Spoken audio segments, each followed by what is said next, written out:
नमस्कार। आज की इस ऐतिहासिक चर्चा में हम सीधे एक ऐसे जासूसी रहस्य में गोता लगाने वाले हैं जिसने सदियों से बड़े बड़े विद्वानों को हैरान करके रख दिया है। हम बात कर रहे हैं प्राचीन इक्ष्वाकु वंश की। इस वंश का नाम इतिहास के पन्नों में बहुत गहरे तक दर्ज है ना? लेकिन इस शानदार साम्राज्य की असली जड़ें आखिर कहाँ छिपी हैं? यही वो रहस्य है जिसे हम आज के इस विश्लेषण में खंगालने वाले हैं। चलिए शुरू करते हैं। इक्ष्वाकु वंश का नाम सुनते ही जाहिर सी बात है सबसे पहले भारत का ध्यान आता है। लेकिन रुकिए, यहाँ एक बहुत बड़ा विरोधाभास है जो किसी को भी चौंका सकता है। भारत में, खासतौर पर आंध्र प्रदेश के गुंटूर जिले में, जहाँ कृष्णा नदी के किनारे नागार्जुन की पहाड़ियाँ हैं, वहाँ इस वंश के जो सबसे शुरुआती भौतिक प्रमाण मिलते हैं वो सिर्फ और सिर्फ तीसरी सदी ईस्वी के हैं। तो बड़ा सवाल ये उठता है कि भाई तीसरी सदी से पहले का इतिहास कहाँ गया? अगर भारत में इससे पहले कोई प्रमाण है ही नहीं, तो आखिर इक्ष्वाकु वंश की उत्पत्ति वास्तव में हुई कहाँ से थी? तो इस ऐतिहासिक गुत्थी को सुलझाने के लिए हम इन 5 प्रमुख पड़ावों से गुजरेंगे। सबसे पहले गायब उद्गम स्थल की तलाश, फिर मेसोपोटामिया और सेमाइट सभ्यता, उसके बाद मिस्र पर हिक्सोस शासन, ओसारसेफ का विद्रोह और अंत में बाल देवता का वास्तविक इतिहास। ये पूरी दिलचस्प जांच मैनेथो के ऐतिहासिक ग्रंथों और प्राचीन मिस्र के स्रोतों पर आधारित है। तो चलिए आगे बढ़ते हैं। भाग 1 की तरफ। गायब उद्गम स्थल, एक भाषाई खोज। इतिहास की परतों को उधेड़ने के लिए अक्सर हमें भाषा विज्ञान का सहारा लेना पड़ता है। जरा देखिए कि कैसे एक ही घुमंतू समूह को समय और भूगोल के साथ साथ अलग अलग भाषाओं में पुकारा गया। शुरुआत होती है हिक्सोस से, जो फिर बनता है अक्का। पाली ग्रंथों में इसे ओक्काक कहा गया। फिर यक्ष, महान कवि होमर ने इसे अकाइन कहा, और अंततः ये बन जाता है इक्ष्वाकु। यकीन करना मुश्किल है ना? लेकिन ये सभी बिल्कुल अलग अलग लगने वाले ऐतिहासिक नाम असल में एक ही मूल समूह की ओर सीधा इशारा कर रहे हैं। और ये बात बहुत ही शानदार तरीके से दर्शाती है कि इस राजवंश के जो संस्थापक थे वो मूल रूप से थे कौन। देखिए, हिक्सोस शब्द 2 हिस्सों से बना है। हिक यानी राजा या राजकुमार, और सोस जिसका मतलब है चरवाहा। इन्हें हिका खासवित भी कहा जाता था, जिसका सीधा सा अर्थ है विदेशी भूमि के शासक। इससे ये बात बिल्कुल शीशे की तरह साफ हो जाती है कि ये लोग मूल रूप से चरवाहे राजा थे, जो बस एक जगह से दूसरी जगह पलायन करते रहते थे। अब आते हैं भाग 2 पर, मेसोपोटामिया और सेमाइट सभ्यता, वंश की तलाश। आइए अब जरा इस ऐतिहासिक कालक्रम पर एक नजर डालते हैं। 5000 ईसा पूर्व में सुमेरियन लोग मेसोपोटामिया के मैदानी इलाकों में आते हैं। फिर क्या होता है? 3500 ईसा पूर्व के आसपास पश्चिमी रेगिस्तान से सेमाइट जाति का प्रवेश होता है। 3300 ईसा पूर्व तक फुरात नदी के दक्षिण में इनकी गतिविधि काफी ज्यादा बढ़ जाती है, और फिर 1750 ईसा पूर्व में यही सेमाइट लोग, जिन्हें हिक्सोस कहा गया, मिस्र में प्रवेश कर जाते हैं। ये पूरा कालक्रम हमें साफ तौर पर दिखाता है कि कैसे इक्ष्वाकु के पूर्वज धीरे धीरे मिस्र की ओर आगे बढ़े। तो यहाँ ध्यान देने वाली सबसे महत्वपूर्ण बात यह है कि सुमेरियन और सेमाइट लोग एक बिल्कुल नहीं थे, जैसा कि कई बार गलती से मान लिया जाता है। सुमेरियन दक्षिणी मेसोपोटामिया के थे, उनकी भाषा एकदम अलग थी, और हाँ, उनमें अंधविश्वास थोड़ा कम था। वहीं दूसरी तरफ सेमाइट लोग लेवेंथ या ग्रेटर सीरिया से आए थे, अक्कादियन और हिब्रू जैसी सेमिटिक भाषाई बोलते थे, और उनका झुकाव एकेश्वरवाद की ओर था। भाषा और रीति रिवाजों का यही वो गहरा अंतर है जो इन दोनों जातियों को एक दूसरे से बिल्कुल अलग खड़ा करता है।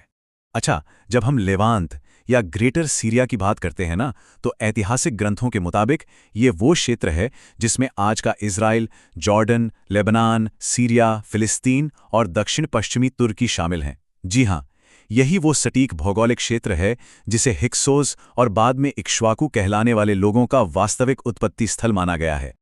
चलिए अब चलते हैं भाग 3 की ओर। मिस्र पर हिक्सोस शासन, रथ विजेता।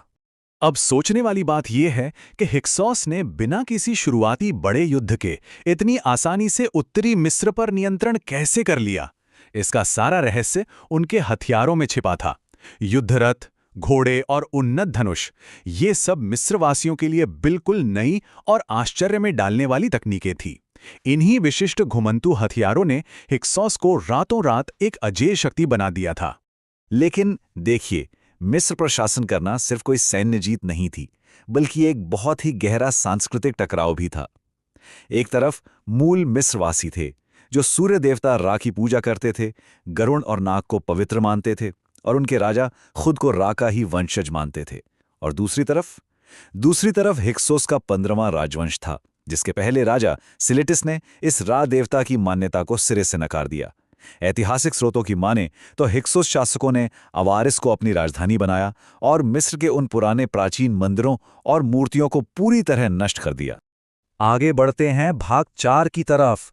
ओसारसेफ का विद्रोह, एक नाटकीय बदलाव। मैनेथो की इजिप्टियाका के अनुसार ये एक बहुत ही बड़े विद्रोह की कहानी है।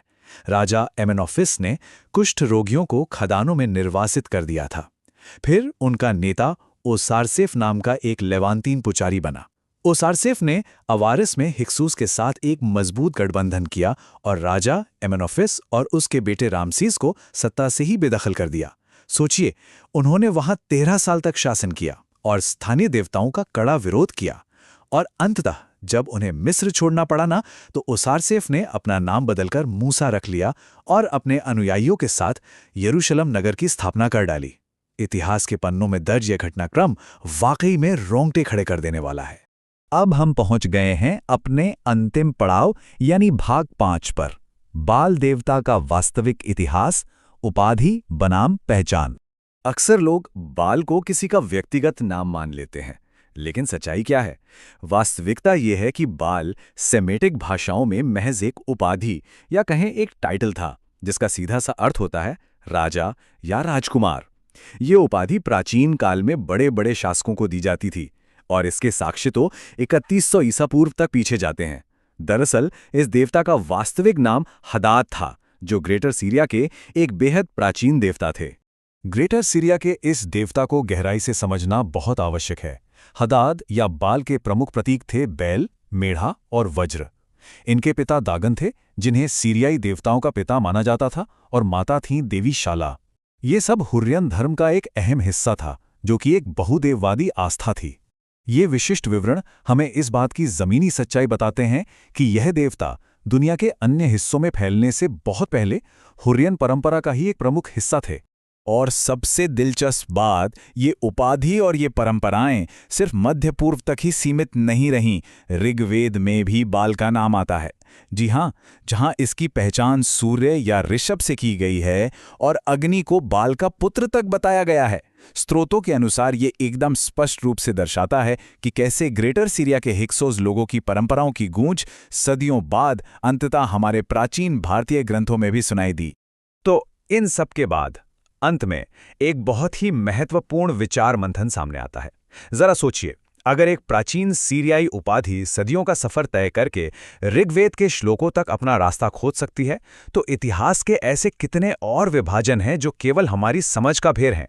क्या यह संभव नहीं कि हम सब एक गहरे जुड़े हुए साझा वैश्विक वंश का ही हिस्सा हों?